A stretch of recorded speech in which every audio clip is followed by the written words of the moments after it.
Thank you very much for coming along this evening.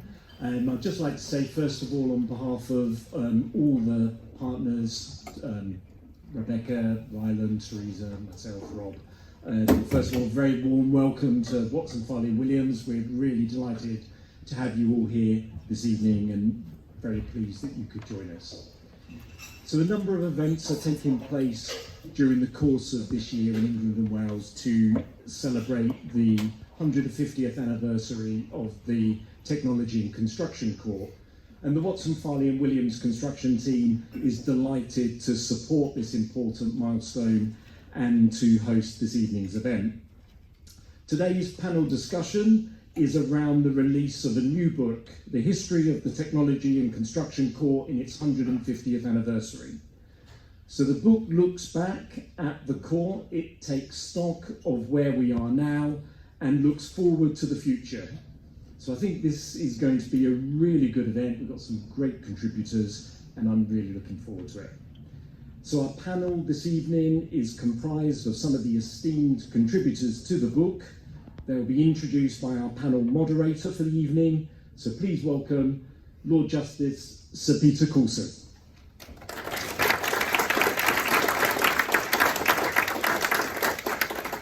Thank you very much. Before I ask each of the panel to introduce themselves, I ought to show you the book, which is of course brilliant.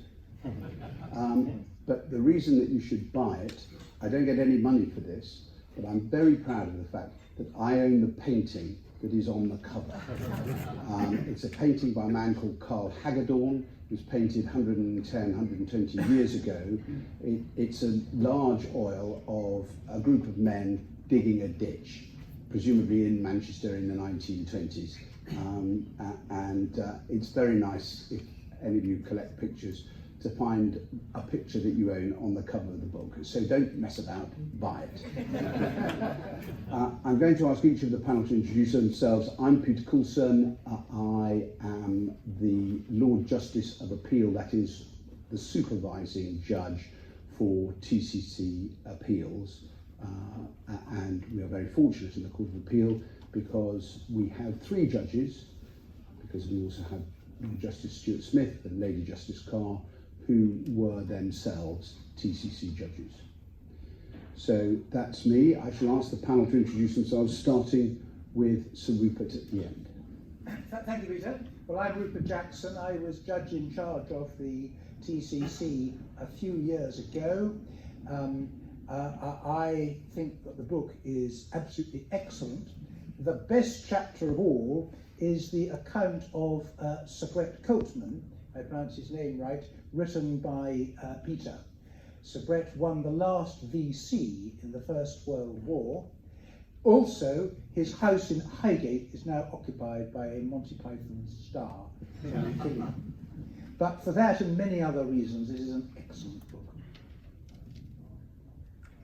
I'm John Dyson, Lord Dyson.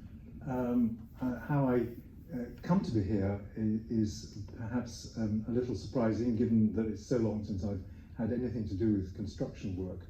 But I was, for many years of my career, a construction lawyer. I then went onto the bench and didn't have anything to do with construction work for the first 7 or 8 years of my time as a Queen's Bench judge. And then I was invited by the Chief Justice, Lord Bingham, to be the judge in charge of the what was then called the Official Referees Court. It was a bolt out of the blue as far as I was concerned, but Tom Bingham was probably my biggest hero, and there was no way I was going to say no to him. I didn't know really what I was letting myself in for. I have touched upon in the book, in the chapter called The Birth of the TCC, my experience, and I think I'll probably talk a little bit more about that a little later on. I had 3 years there, and then I, again, basically left construction work and TCC work behind me. I did the odd appeal, but that was it. But now, having retired 6 or 7 years ago, I am doing arbitrations, including a few construction arbitrations. and I, of course, recommend the book very highly. Hi everyone, I'm Dr Laura Lintott. I'm a solicitor advocate and counsel at Watson Farley Williams. I focus on construction disputes, international and domestic, including arbitration, litigation, adjudication, mediation, basically pretty much anything and everything that you do in this room. I'm also a visiting fellow at King's College London under the kind leadership of Professor Renato Nazzini, and I also supervise undergraduates at the University of Cambridge in land and private law under kind supervision of Professor Martin Dixon in the back. In February this year, I have done two things. I have given birth to our lovely little girl Evelyn, yay! And then we proceeded all together to my PhD graduation at the University of Cambridge. So I'm sorry, but baby girl is sorry that she can't be here tonight. And I'm grateful to my husband, who's my husband Alex, who made it possible for me to find the time to write a chapter to this amazing book. So tonight is a real privilege to be surrounded by true construction rock stars, both on this stage as well as very much in the audience. So thank you very much for being here. And then a couple of housekeeping things. So there's a recording in progress. It's for publicizing purposes, and I would like to invite all the co-authors of this book who sit amongst you and on the stage to then come and find me, and we can sign a copy of the book together. Thank you. So my name is Renato Nazzini. I'm Professor of Construction Law at King's. I'm also the Director of the Center of Construction Law and Dispute Resolution. Very happy to see some of our former or current students here tonight, and some of our colleagues, Virginie, Laura, and others. I have to, perhaps that's the right time to make a disclaimer, as befits a proper academic. I have never set foot in the TCC, and my practical experience of the TCC is close, not quite zero, but close to zero. Every other day, however, I practice as an arbitrator and as counsel in arbitration, and the contribution to the book was on TCC arbitration cases. So, as everybody else, I'd like to congratulate all the other authors and the editors for this excellent work, which kept us busy last summer, and with very nice memoirs. Thank you. Well, hello, I'm David Sawtell. I'm a barrister at 39 Essex Chambers, practicing in construction law and real property, and also a bi-fellow at Peterhouse at the University of Cambridge. And I was extremely fortunate and very much privileged to work as editor of the book. So Peter did it, I'm going to do it. I commend it, and it was an absolute joy to work alongside Sir Peter in putting this together. Made light work by the brilliant contributions of all of the people who wrote in the book, contributed to the book, but also gave advice, encouragement. I know myself, I leaned quite heavily on Paul Darling and Richard Robert Smith in writing my chapter on contribution of the official referees and technology and construction court, on how we grew the subject that we know and love, construction law. So I'm very grateful for that, and it was a wonderful opportunity to get involved in this 150th birthday, as I vetoed for the title of the book, 150th anniversary of an incredible institution. Right, so the format is going to be that we've got various topics, and I shall ask one of the panel to talk about the topic, and then I would encourage anybody else on the panel who has a relevant view also to chip in. So it's informal. The plan was to start with just a brief reminisce, really, from me, so I won't be asking myself questions. I thought I'd just do it straight. From me about the last 40 years, because somewhat extraordinarily, I have been involved in the TCC for that length of time. So we're celebrating 150 years, which means that it is more than a quarter and getting on for a third of the time that the TCC has been in existence. And I was at the construction bar from the start, and so I used to appear in front of the official referees. And one of the chapters in the book is a collection of reminiscences about the official referees over those years.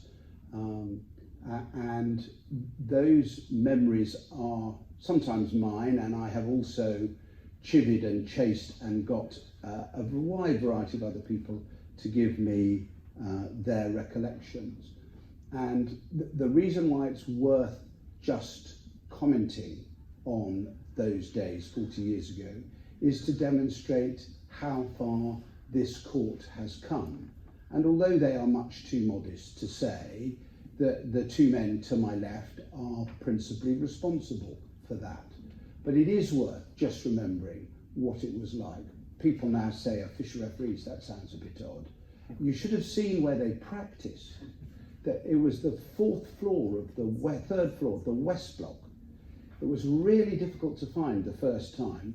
You went up in a rickety lift to a dusty old corridor where these generally really quite self-effacing men, and it was all men in those days, would sit as judges. It was very difficult to find the first time. After a while, of course, you knew the way, and so when you were against somebody and they'd not been there before, you would say, they would arrive breathless with a minute to go and say, isn't it difficult to find? And you would say, not after the first time. It was a backwater which really was consistent with how the work was viewed by many in the legal establishment, and the official referees were, it is fair to say, of variable quality. I don't remember, I have to say, very many of them who were grumpy in the traditional way of judges 40 years ago, but some of them were very slow and seemed to be terribly, terribly old.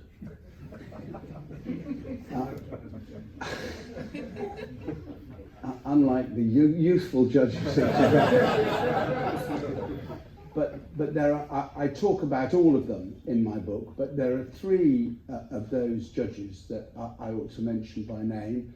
There was the senior official referee, as they used to be called when I started, called Sir William Stab, he was clever, he was very patient, he was very kind, he was very good with very new, useless barristers, as I know from personal experience. And he had a wonderful twinkle in his eye. And I always think the great thing to know about Sir William is that at his request, at his memorial service, he had a magician, which I think says a lot about him. There was another official referee called James Fox Andrews, who was, I always say, was the man who invented mediation, because you would go in front of him and he would tell you where your case was strong but where it was weak. He would do exactly the same for your opponent, and if your clients happened to be in court, very often they would settle the case outside in the corridor. His judgments were less starry. In fact, there is one where the ratio can be found in one clause, well, one phrase. We decided that was actually the ratio of the case between two commas. So judgments were not perhaps his forte, but inventing mediation is a pretty good thing to be said about you. And the final judge I should mention, who, as some of you know, I regard as the best of all of these judges, was a judge called John Hicks, who was very, very bright, quite shy, which is an odd thing for somebody who was a barrister and then a judge, but he was shy. but he was always incredibly well prepared, so you had to be, and he would be absolutely ruthless at analysing what the case was about and therefore where you might not be coming first. And I remember once I did a trial where I had a point about my clients had failed to supervise the making of some particularly difficult joint on a roof. And so my point was that it was these joints took no time at all to do, and there weren't very many of them, and therefore the chances were that my client wouldn't have been there at the time of supervision.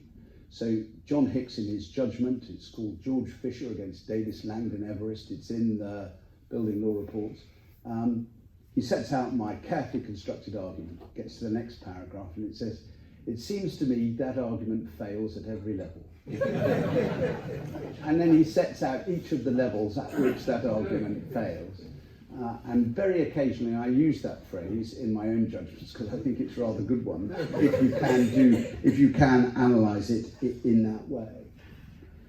So I mentioned John and Rupert, and I can't do a summary of the last 40 years without just mentioning them, and I'm sorry if they're embarrassed, but I have to do it because otherwise it wouldn't be a complete record.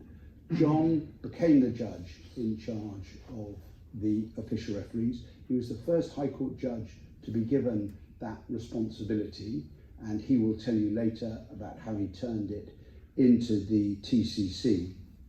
But much more importantly, John sat and did the work.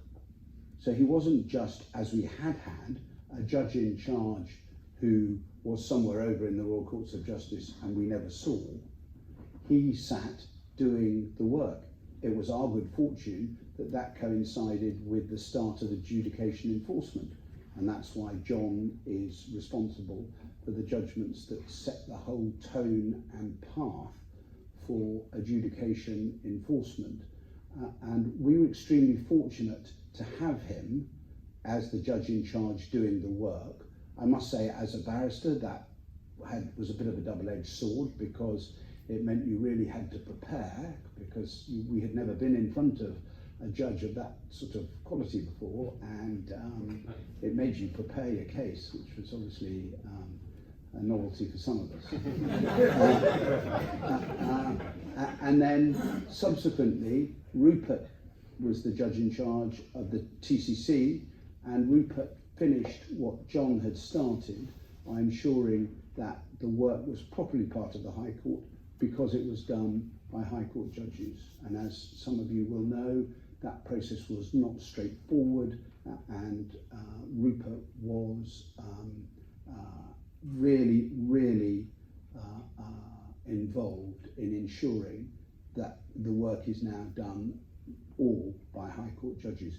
He also did the work, and he would do one trial, and the following day he would start the next. And I was a circuit judge in the TCC by then, so I sometimes call myself the last official referee, which I sort of was. And if Rupert asked you to do something, you knew it was because he was simply too busy, because otherwise he would have done it himself.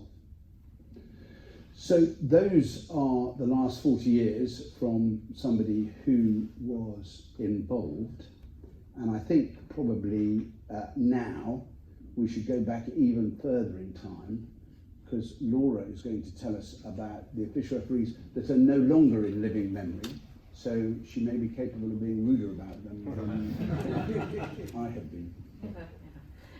Thank you. So yes, my chapter focuses on the early history of the official referees between 1873 and 1960. And it was an indeed exciting time, full of accelerated innovation, which actually the courts utilize even today. I also mentioned a pinch of a scandal, so I encourage you to uncover that in my chapter when you read it. So the creation of the Office of Official Referees, of course, was a fundamental and foundational milestone in the history of construction law in England, Wales and Northern Ireland. And the question is, why did one need the office to be set up? And the initial thought was to alleviate the court's burden of highly voluminous inquiries and investigations. So what was their role? Their role was to handle complex cases, and as time progressed, then their focus was with technological, engineering and construction cases. And when I say complex cases, I mean heavy on documents or in relation to where expert opinions differed or clashed. And this has essentially triggered an evolutionary process whereby such cases were to be dealt with at a highly competent level.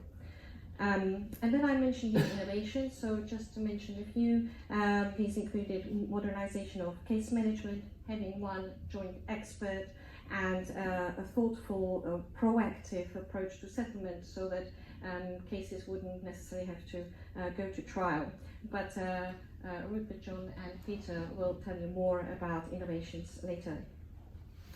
One last point I will mention, that initially, unfortunately, official referees actually were not treated equally to judges, but that as time progressed, changed, and they were given more powers and freedoms, and that culminated ultimately to what we have now, the wonderful TCC, founded in or created in 1998. So that's it from me. Thank you very much. So, as you heard, one of my predecessors as the judge in charge of the TCC, so therefore one of John and Rupert's predecessors, was a man called Sir Brett Cloutman, and David is going to tell you all about him. And proud though I am to have followed John and Rupert as the judge in charge, I think when you hear, you'd think we were all very proud to have followed Sir Brett Cloutman. When we put together this book, Sir Peter was very keen, enthusiastic that all of the official referees were dealt with so far as we could. And as you've heard, they made important decisions and they carried out important procedural developments. But we also wanted to bring a flavour of each person's character to that. So, for example, George Hemming, an early official referee, wrote a mathematical treatise on billiards. And you'll see frissons of that throughout the book.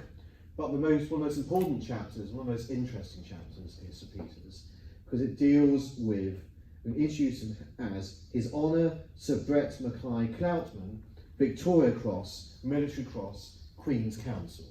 There's an awful lot to do in a lifetime.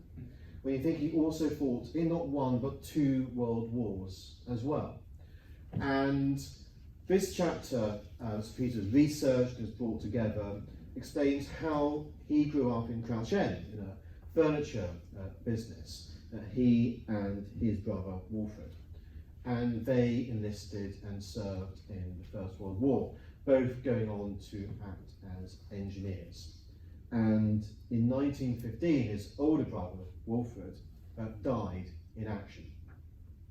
And Sir Brett continues. He continued in the Royal Engineers as a lieutenant, winning the Military Cross, and then into the later stages of the First World War, he won the Victoria Cross, the last Victoria Cross that was awarded in the First World War. And as befits a future senior official referee, he helped to prevent a bridge from collapsing. It was one of the last actions at Pont-sur-Sambre, the Court Bridge, which still stands, the abutments still stand today. He saw that it was one of the last bridges and it had been wired for demolition. And under heavy enemy fire, he swam to the bridge, cut the wires, and ensured that at least the abutments were saved. And he was awarded, promoted to Lieutenant Colonel, awarded with the Victoria Cross, and it was gazetted on the 31st of January 1919. So, after his active service, he went back to the French business shortly before he went to the bar. And he went on to serve or to practice in the Western Circuit. But when war was declared again in 1939, despite being 48 years old, he signed up again and again as an engineer, again in active duty, and he was mentioned in dispatches again. Subsequently, again leaving active service, he took silk in 1946, but then very shortly became an official referee. And then he went on to become the senior official referee, and the official referees at that time not only dealt with construction disputes, but with landlord and tenant dilapidations cases. A number of other matters you've heard from Laura came into their docket.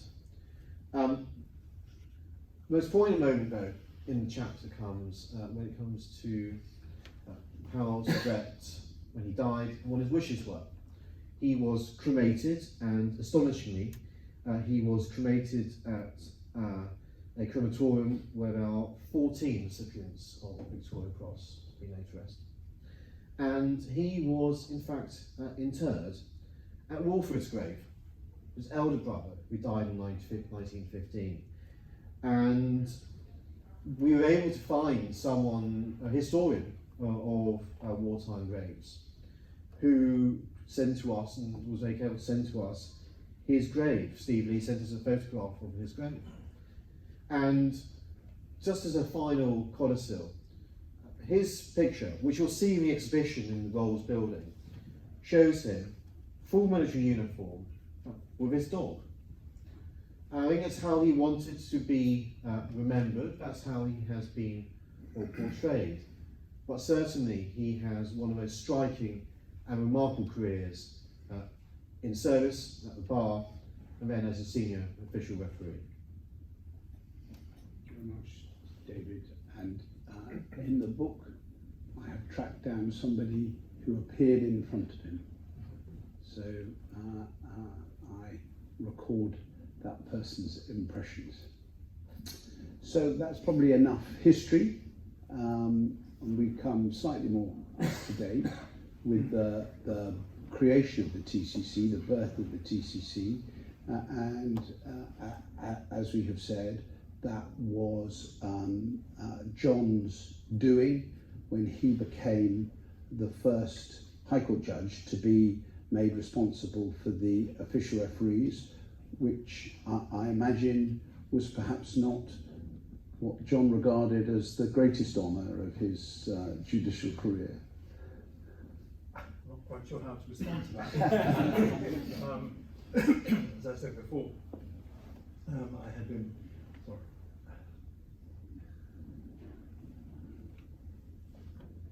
been, as it were, minding my own business, getting on with a very interesting diet of mixture of crime and judicial review and all sorts of things, and then suddenly I got this call from a clerk to Lord Bingham, and I went to see him in slight trepidation because I had no idea what he wanted to talk about, and he said, "I'll come straight to the point," and he did, and he told me what it was. So I, of course, said yes, without really having a clue what that was going to involve. He told me that he had spoken to the official referees. The then senior official referee, Esther Lewis, was about to retire, and the number 2, Peter Bauscher, was in the time-honoured way fully expecting to inherit the mantle. It fell to me, of course, to go and see all the judges, but particularly Peter, because I knew I'd appeared in front of Peter quite often, and he was not the easiest of judges. He didn't seem very old, Peter, but he was his patience was sometimes more a bit thin. So I was not very really looking forward to bearding him in his den, and it was quite clear that he was pretty upset. As I had to say, well, Peter, I'm sorry, but I hadn't asked for this job, but I felt I had to take it on, and I hope you'll support me. Well, he was a bit icy, but over time he was incredibly supportive, and I thought that was a sign of a great man, actually. So that's what. So that was in 1998. You say we're not going to go into history. Well, this is recent history, but it still is history. So I'm sure you don't want to know all the byways and sideways that we went into.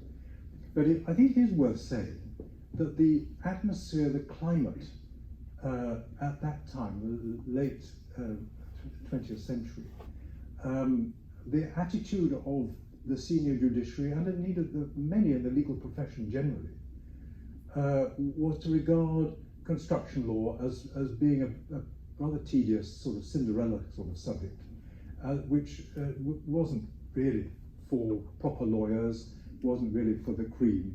And I would be surprised if my colleagues disagree, and Rupert in particular would disagree with that assessment.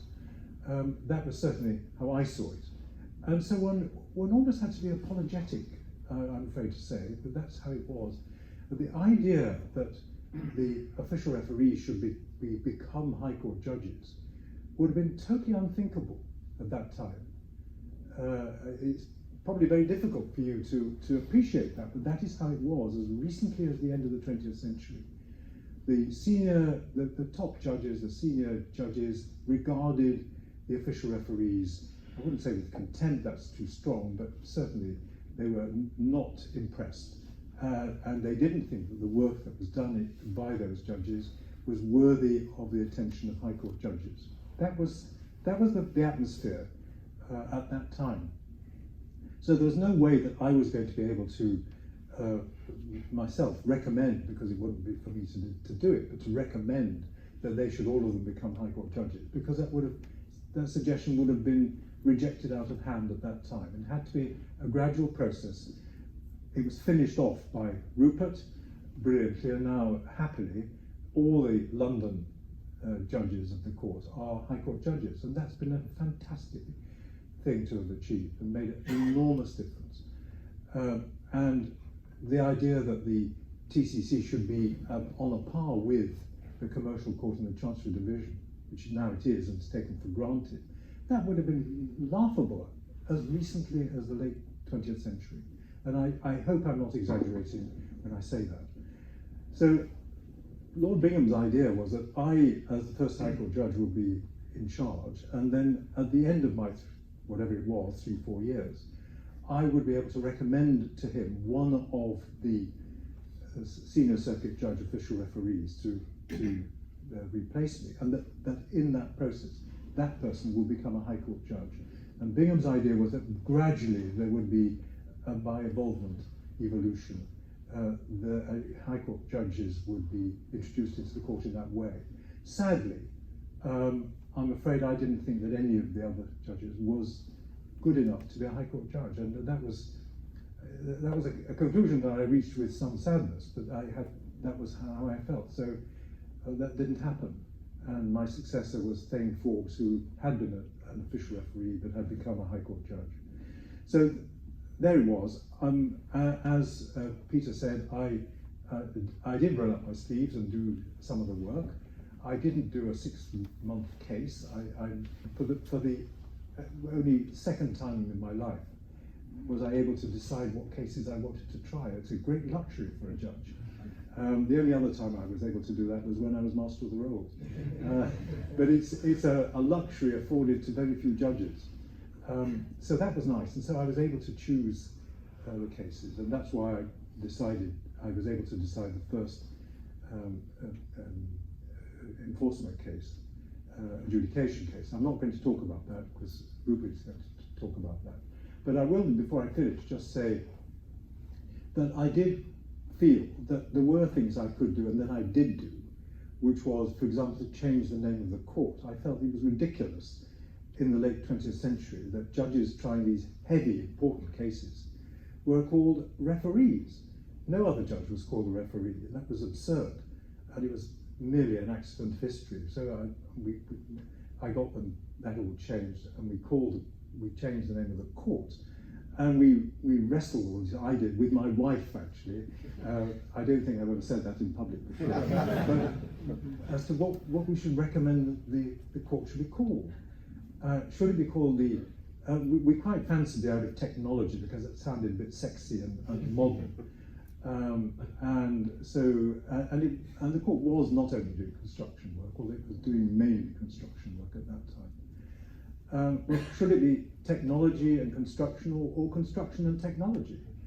And I told Lord Bingham about this. He teased me whether it should be construction technology or technology and construction. And we went for technology because somehow putting that first looked very modern and exciting and so on.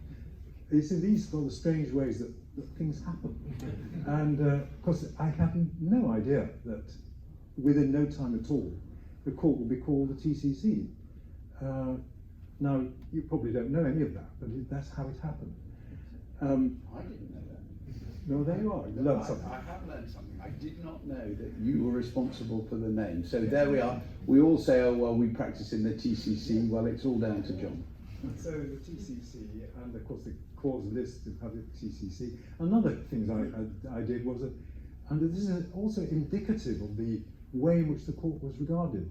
The cases, the official referee cases were listed in the daily cause list, right at the end, right at the bottom, after the district judges and the masters, you name it, and it was right at the bottom.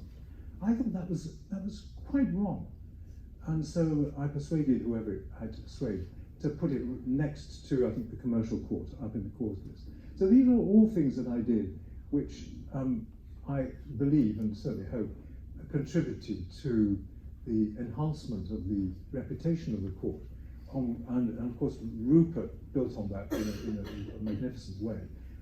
But those are the things that I did. There are a lot of other things I did as well, but perhaps that's enough for me. Thank you very much, John. Well, as John has said, he was responsible for, amongst other things, the first adjudication enforcement case.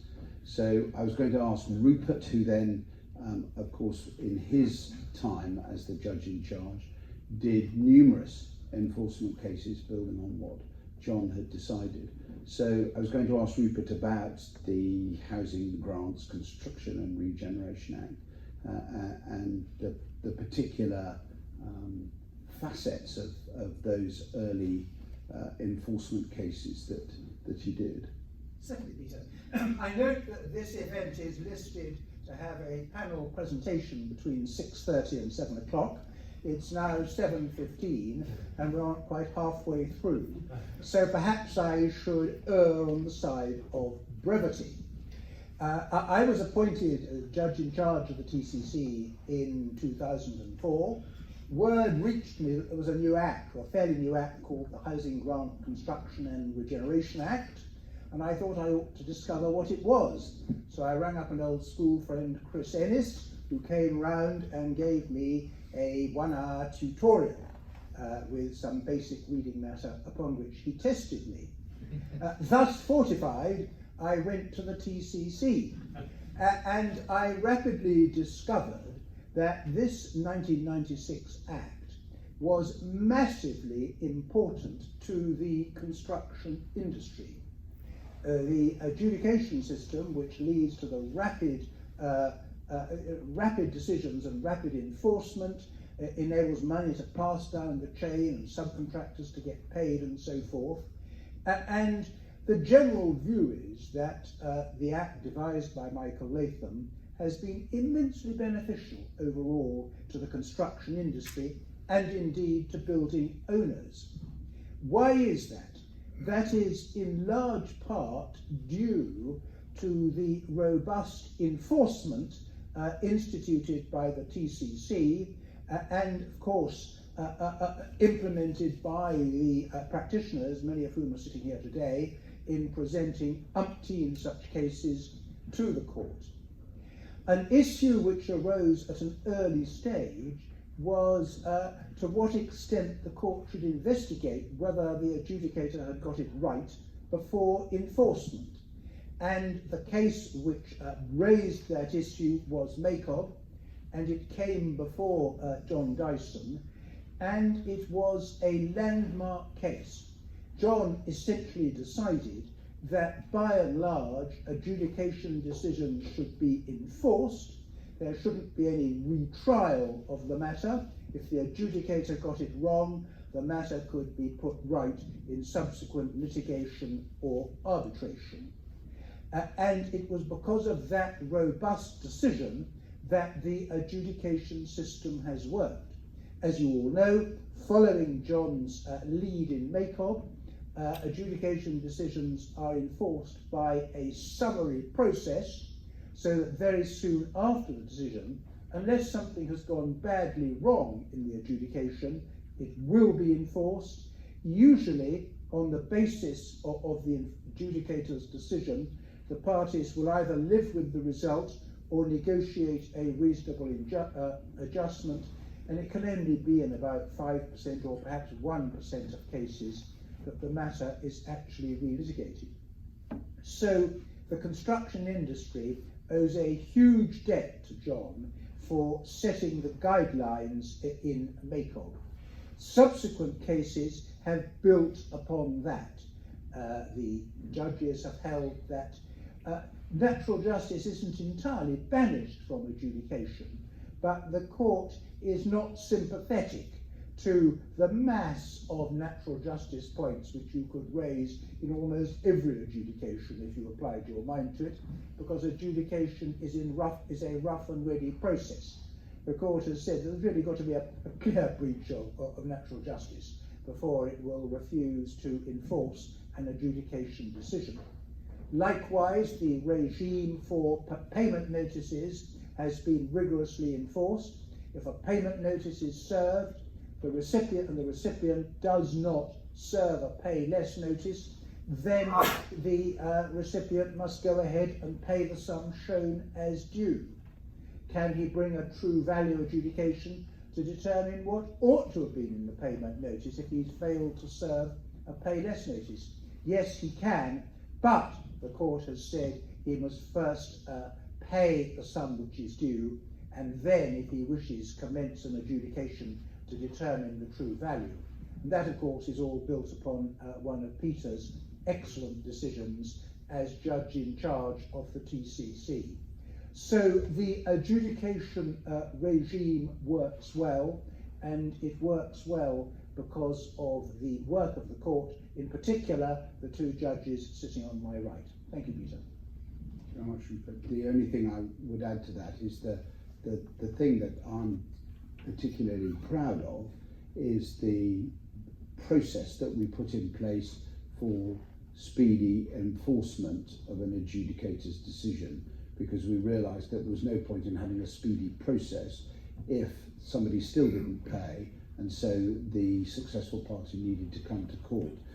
And the various rules that we have in the TCC in relation to that, you will know, and it is effectively the other side of the same coin of a speedy process, and it is that which other jurisdictions have followed, particularly in the Middle and Far East, because they see that as being a critical part of the overall success of the process.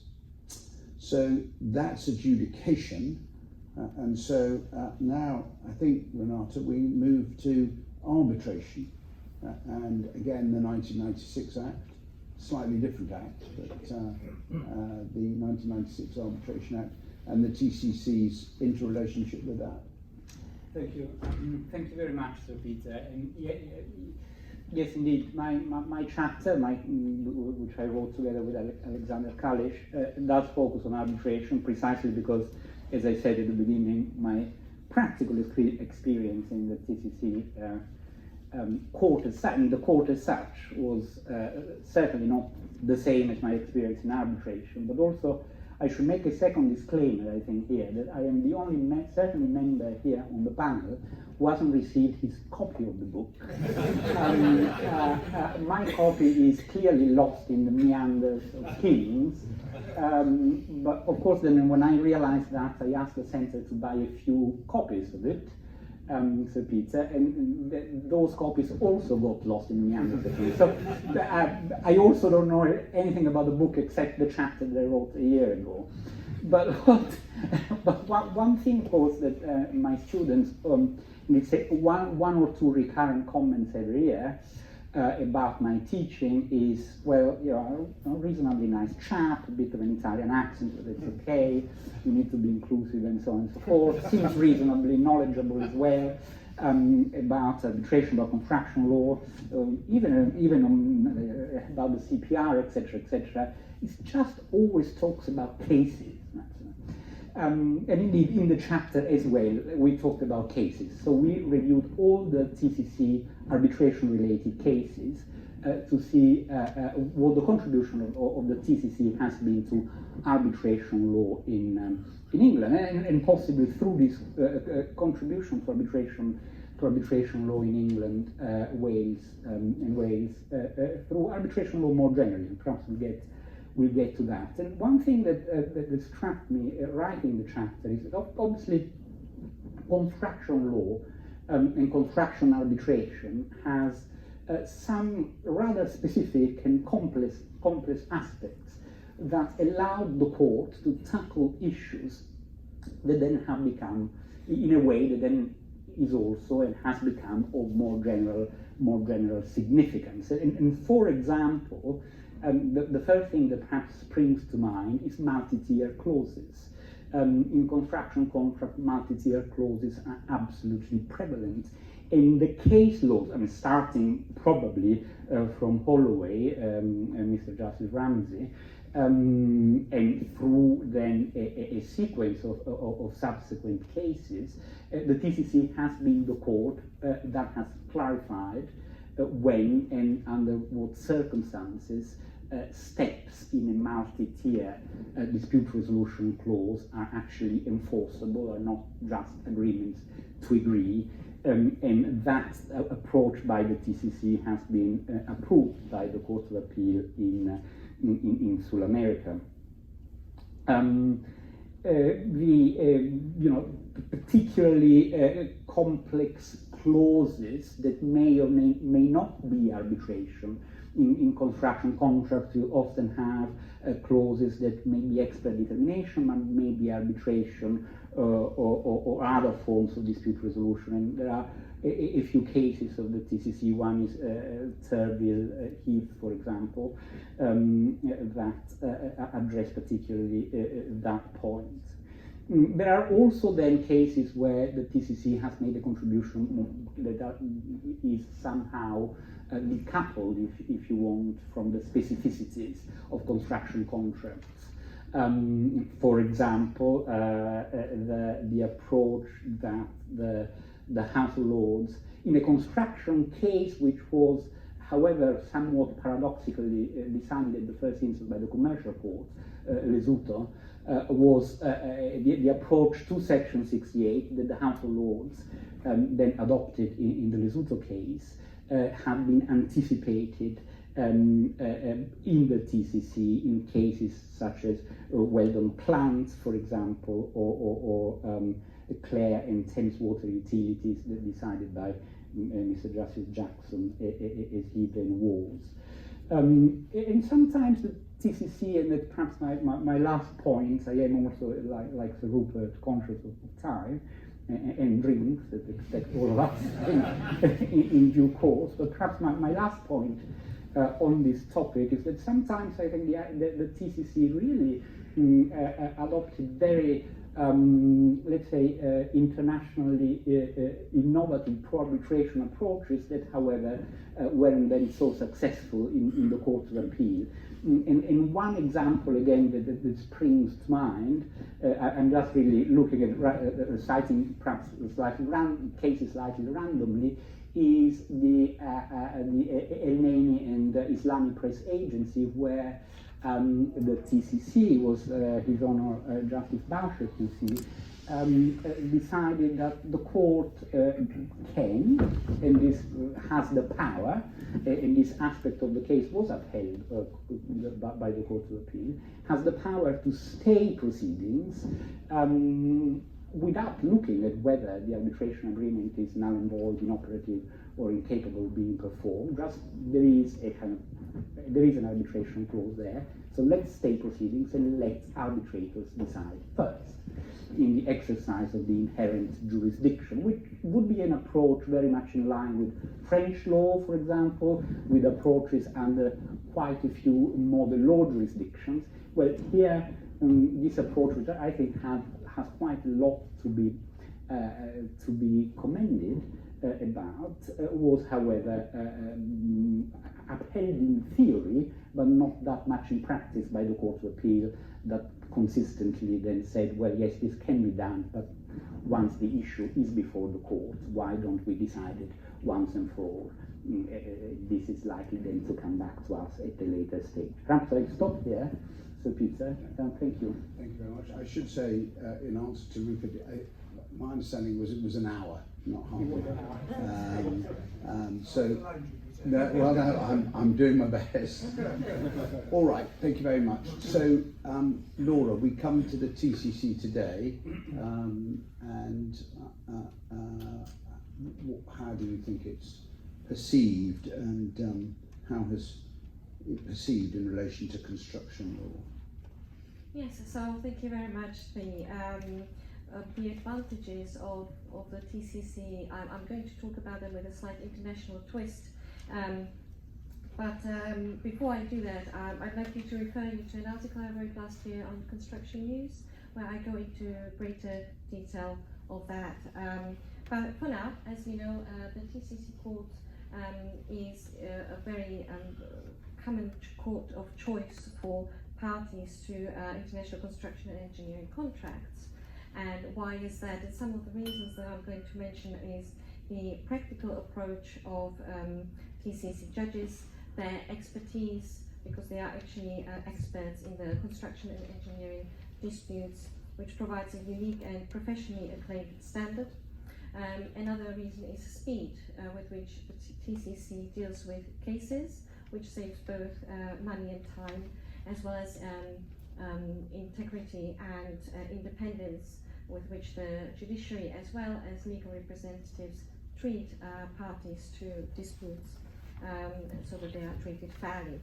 And then I was also going to say innovation. The TCC is always open to innovation, which is crucial in given the vital challenge of fast evolving technology, so that the judiciary is able to keep up to date with relevant changes.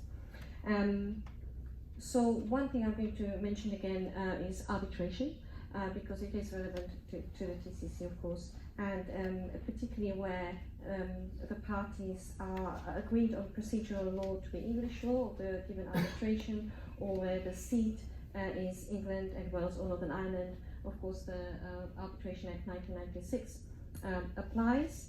And as you probably know, the first consultation came out last year, issued by the Law Commission, to which the Centre of Construction Law and Dispute Resolution at King's has responded under Renato's leadership.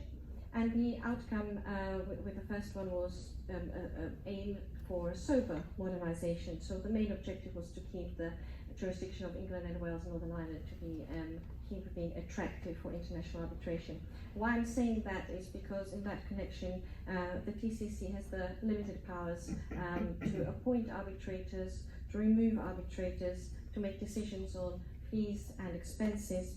And I would even draw an analogy between cases regularly determined in the TCC on adjudications as well, and their conduct. And of course, you've got the appeals. If somebody's not happy with an arbitration award, the TCC can consider in relation to Section 67, 68 and 69 of the Arbitration Act. So the TCC's supervisory powers and efficiency definitely add to its popularity. Thank you very much. People often talk about the various procedural innovations in the main that the TCC have introduced. I was going to ask Rupert if he had a favourite. Absolutely. First of all, my apologies to Peter for suggesting that we'd overrun at 7:15. However, it is now 7:30 and we are entering injury time. Undoubtedly, the most important innovation pioneered in the TCC is costs management. When I dreamt up this marvellous idea, the obvious court to pilot it was the TCC, and they did pilot it absolutely excellently. And once it moved from being a pilot to part of the civil procedure rules, the TCC was the court which did it with the greatest expedition and efficiency. And because costs management worked so well in the TCC, other judges and practitioners who were less in love with the discipline were gradually won over to it. A report has been published today saying that costs management is an excellent thing, and proposals to get rid of it should be summarily rejected. And I think that in large measure that is due to the expertise of the TCC in pioneering this new and very important discipline and making it work. John and I were talking about this before, and John wasn't sure that because it's some time since he's done construction work that he could necessarily name anything, but you did say, when we were talking about it, you talked about the TCC's full embrace of the Wolf reforms, so the stage before Rupert's changes, the original change to the civil procedure rules. I did say that. It is actually, in some ways, it's the other way around, isn't it? The Wolf reforms were heavily influenced by some of the procedures that had been in operation in the, as then it was called, the Official Referees Court, had been for some time. The official referees were remarkably innovative in all sorts of ways. And hot tubbing, it wasn't called hot tubbing. In fact, I didn't know what hot tubbing was, somebody had to tell me. But I, of course, recognised it as being something that had been in operation with the official referees long before Wolf. And case management, again, Wolf, that's a centrally important aspect of Wolf. But that was being done by the official referees. The whole idea, which I assume still applies, of having one judge having a case allocated to a judge to be managed from start to finish, which I've always thought was an excellent idea. And this idea that which held sway in the ordinary courts, high courts, of, well, a judge coming to a case completely fresh, knowing nothing about it, tell me, Mr. Dyson, what's this case all about, sort of thing. That's all gone. There have been so many changes, not all of which I think one can attribute to the TCC or the official referees. As I think I've said in my chapter, this move to everything being put on paper, skeleton arguments, written openings, getting rid of these interminable openings.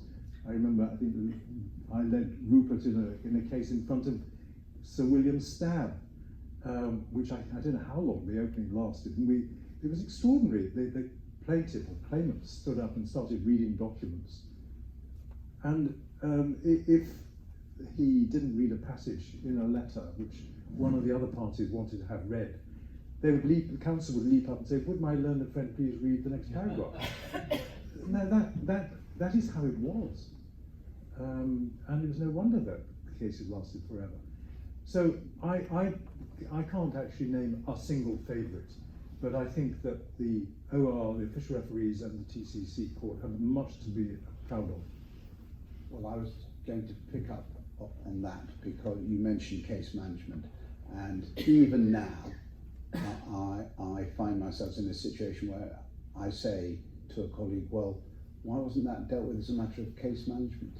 And they wring their hands and say, well, we don't really do it like that in such and such a court. A lot of judges talk a good game on case management, but very often they don't actually do it in practice.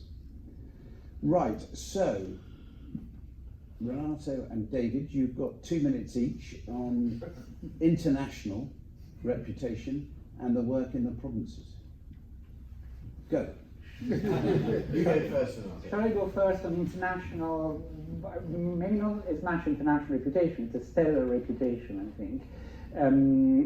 But perhaps one word about the international impact and influence. And I actually did want to pick up on particularly case management and the ways, sometimes one doesn't fully realize that, but I mean, these case management innovations in the TCC, the way they are now used by good arbitrators, and to an extent good counsel in international arbitration. So the early CNC with an agenda, with parties cooperation first, and then robust directions in terms of setting the timetable for the entire case, looking at managing disclosure early on.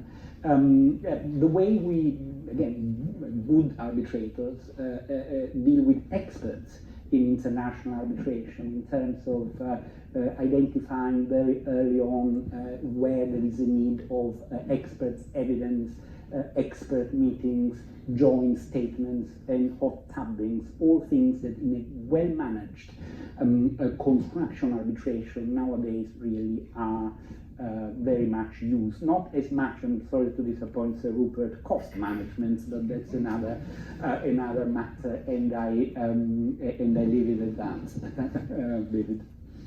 The first commission or report of adjudicature commissioners from 1869, the very genesis of the official referees, made it clear that part of the purpose was to allow trials to take place closer to the parties. And ever since the word go with the official referees and the TCC, it's fundamental that it allows justice to be administered locally. And that was repeated again in the Beeching report in 1969, made clear that official referees should be made available on circuits. And so since 1972, every circuit except the South Eastern Circuit has had 2 official referees or now circuit judges on the circuit available, which has led to a national court. You can say this is truly the first national court because it's nationally available. And one of Francis Kirkham, the other judge, Stephen Davies, and Michael Levenstein in their chapter illustrate that and how that has led to a growth of a specialist bar in the regions and to construction law being dealt with throughout the country. I think, again, that's another aspect of the Technology Construction Court and the antecedent court, the official referees, be truly proud of. It brings construction law throughout the nation. Finally, I was asked just to talk about some of the developments that I thought would be happening in the future. I think the future does mean more remote hearings. I know a lot of people don't like them. I'm not a fan of them particularly. Some hearings are fine, but a continued diet of remote hearings is hard work for everybody. But I think they will become more and more common. I think that the use of digital process will also become more and more common, and we will probably be in a situation not that far away where the actual hearing may be the only time you are actually before a judge. And I think a lot of other things will simply happen by way of digital forms. The process can work very well. When I was Deputy Head of Civil Justice, the thing I was probably proudest of was the online civil money claims pilot, which was a huge success, and people recovering money in 2 days rather than 2 months or 2 years. So I think there will be more of that. People often ask me about AI. I don't at the moment think that judges will be replaced by AI. I can see a situation in which certain things might be, provided it's all open and transparent, might be checked by way of artificial intelligence, chatbot. I can see that might become a tool, but I'm hoping that I at least will have retired by the time that I am replaced by a robot that says judgment for the claimant, damages 5.7 million, indemnity costs. Well, I think we have run slightly over. We did start slightly late, so I'm not accepting any criticism from Rupert. I think that you ought to show your appreciation of the panelists and you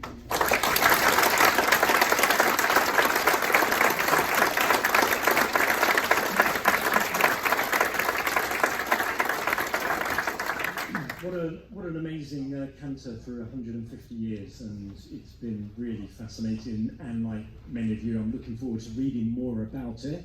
I understand there's a copy of the book outside if you want to have a look through it. And the discounted versions of the book, there is a code, I understand, outside. So if you want to buy a copy of the book, you can buy it at a discounted price this evening. So look for the frame and the discount code that will be in the reception. So big thank you to our guest speakers, Lord Dyson, Sir Rupert Jackson, Professor Nazzini, David Sawtell. A huge thank you to Lord Justice Peter Coulson for moderating this evening's discussion. Thank you very much to Laura Lintott for her hard work in arranging this evening's event and making herself available this evening. And to all those behind the scenes who have supported us and made this event possible. So to Yana, Dawn, Diana, Jessica, Lawrence, Lindsay, Angela, and all the BD team. So I think we've all learned something new tonight. And as we take stock during this year's 150th anniversary commemorative events, hopefully we'll all take time to take stock and appreciate what a valuable asset we have in the Technology and Construction Court, and how we can all look forward in the future with confidence, given the history today. And I hope, even though we didn't have time for questions, we will continue the discussion outside where we now have a drinks and canapes reception. Thank you once again.